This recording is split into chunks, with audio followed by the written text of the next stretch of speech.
Hello, everybody. This is Anthony John Agnello, Senior Social Editor at GamesRadar Plus, and with me is contributing editor David Roberts.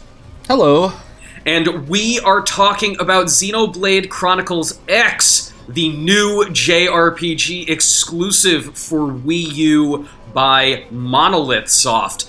Dave, tell me what the hell is going on in this game. Okay, so here's the rundown. You have two alien factions that are at war. They've decided to use Earth as the staging ground for their final assault, because of course they have.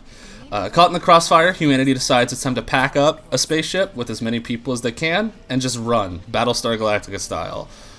Their spaceship ends up crash landing on Mira, an alien world packed with gargantuan beasts, impossible land formations, and mysterious artifacts just jutting out of the ground. It's totally alien world that we've never ever seen before.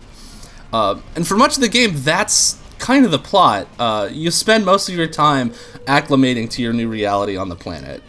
And that means planting data probes, exploring the various regions of Mira, fighting monsters, taking on odd jobs and side quests.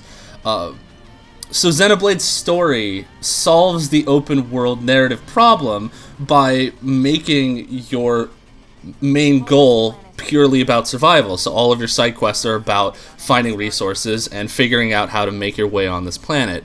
But it creates a new problem in that the story itself is pretty passive. Nothing really happens for a good portion of the game. But while the main narrative is spare, especially for, by JRPG standards, the side stories that you do experience are varied and interesting. One particular side quest, I helped a professor build a time machine out of a hot rod and help him try to get back to the future. In another side quest, I helped turn a newly discovered alien race onto frozen pizza. There are a lot of little goofy vignettes, and there's some more serious ones, and they're all intermixed together. And there's a lot of interesting stuff that happens here, and the story has its plot twists, but the main story kind of meanders for a while, so the plot suffers for it. I see the appeal of playing a ridiculous JRPG with this huge world to explore and giant robots to pilot, and all of that with Doc Brown and frozen pizza on top of it. I get that. But let's say I'm the person that is still playing Xenoblade Chronicles 3D, which came out for the 3DS this past year, which is the predecessor to this game, and, I'm not necessarily looking for a gigantic, sprawling RPG again. What's going to pull that person in? What is the main draw for Xenoblade Chronicles X? So, there are a couple of main draws for Xenoblade Chronicles X. You have the world, which is it's absolutely breathtaking. Mira's gorgeous, and I don't mean this in that it's gorgeous for a Wii U game. It is legitimately one of the best looking games that I've played this year. It's amazing to look at. Mountains shoot up in the sky in ways that just defy the laws of physics. Huge metallic rings jut out of the ground. Giant dinosaurs sip water peacefully from a lake. There's an ecology here, a landscape that feels both alien and completely organic. And it's huge, too. The world is just absolutely massive. Even more so than the original Xenoblade Chronicles. And I've heard that it's bigger than The Witcher 3 or Fallout 4. But Xenoblade Chronicles X gives you plenty of movement options. You can book really fast. You can run. You can jump really high. You don't take fall damage. And then eventually when you get the scales, you can fly. So while the world feels massive, it's a lot easier to get around, and it's a far more manageable game than even, some of the bigger open world games this year. The other draw are the numerous complex systems that are layered throughout this game. So you've got combat, which is similar to the previous game, and massively multiplayer RPGs like World of Warcraft.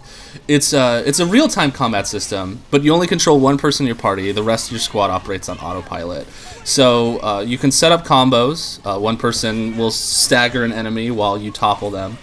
And you've also got soul voices on top of that and quick timer events that you can press at the right time where you buff your party. You've got data probes that you can use to customize the world and determine like how much money and resources you acquire at set amounts of time. There are different kinds of quests, from smaller quests that give you money and experience to longer affinity missions that give you new party members.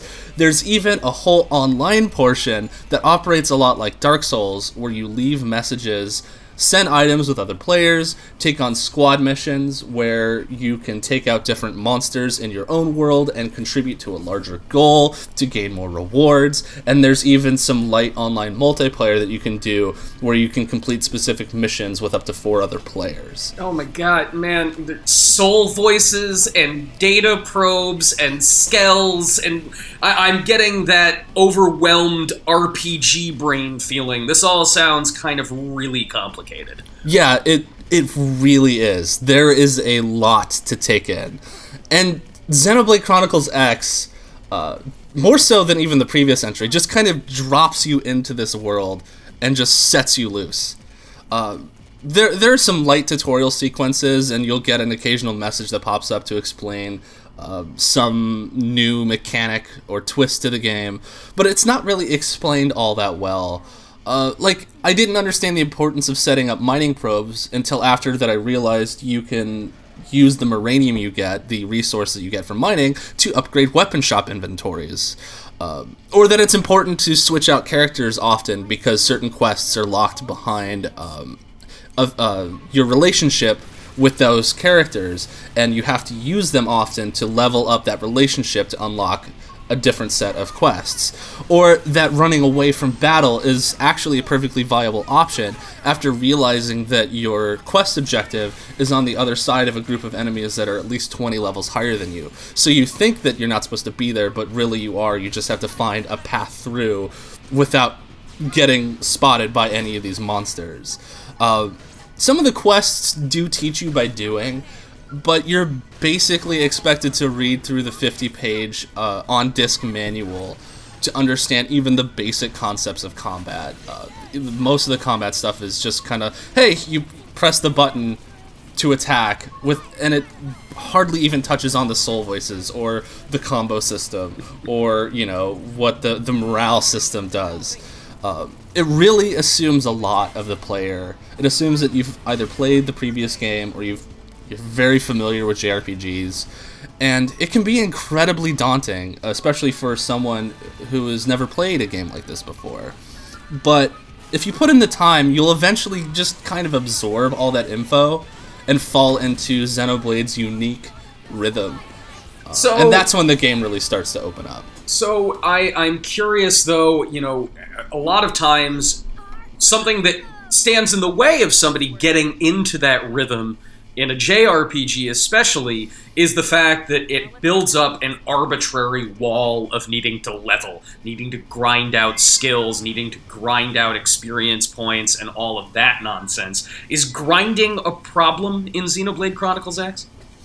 Yeah, there's definitely a grind at times. Whether you have to level up your characters to fight enemies you're not quite ready for, or what the worst part of it is when a certain quest requires that you find a specific amount of items, and the items drop randomly in these little crystals that you'll find on the map, and you'll just have to keep running around until you find a certain amount of them, or fight a certain amount of enemies and hope that they drop the item that you want. Basically, what the game wants you to do, though, to mitigate that, is to just load up on as many quests as you possibly can, and you can load up on quite a bit, and then just go and do your larger affinity quests or story missions, or even the larger side missions, and do the other quests while you're on the way there. That mitigates the grind somewhat, but eventually you'll hit a wall where you'll just no, I have to go and I have to find the spot that has, the 5 rabbit pelts that I need or whatever, and you'll have to do that in order to progress.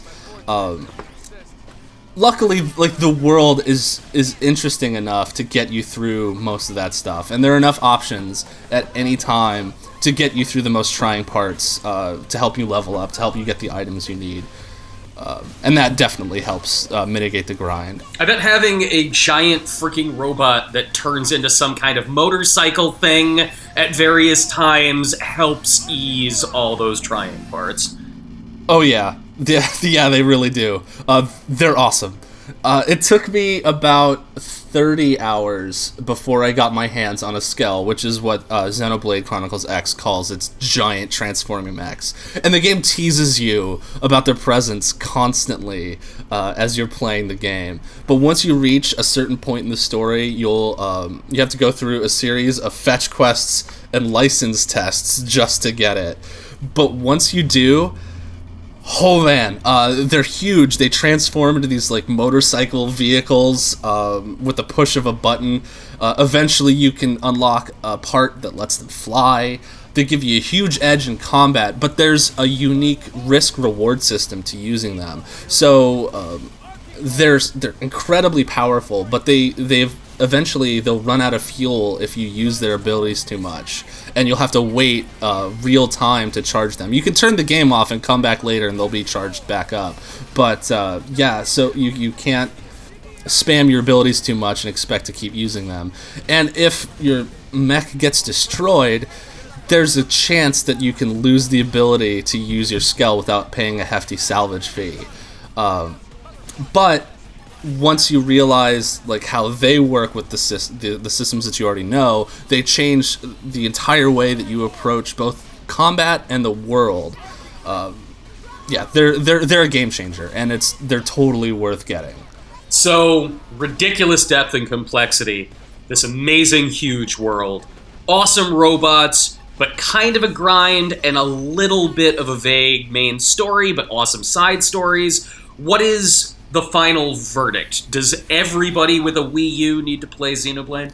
So yeah, Xenoblade is a strange game, and I don't think that it's going to appeal to everyone. There are parts of it that are frustrating and inscrutable, some in the way that many JRPGs can be, and some in entirely new ways. But if you can get through those frustrations, if you can wrap your head around its systems and just kind of lose yourself to its bizarre rhythms, you'll find a massive, just beautiful world to explore. A world that lets you create your own story and carve your own path. That's why I give Xenoblade Chronicles X 3.5 out of 5 stars. Ladies and gentlemen, if you dig this review of Xenoblade Chronicles X, follow GamesRadar Plus on youtube.com/GamesRadar for more reviews, all kinds of interviews and features, and all kinds of good stuff.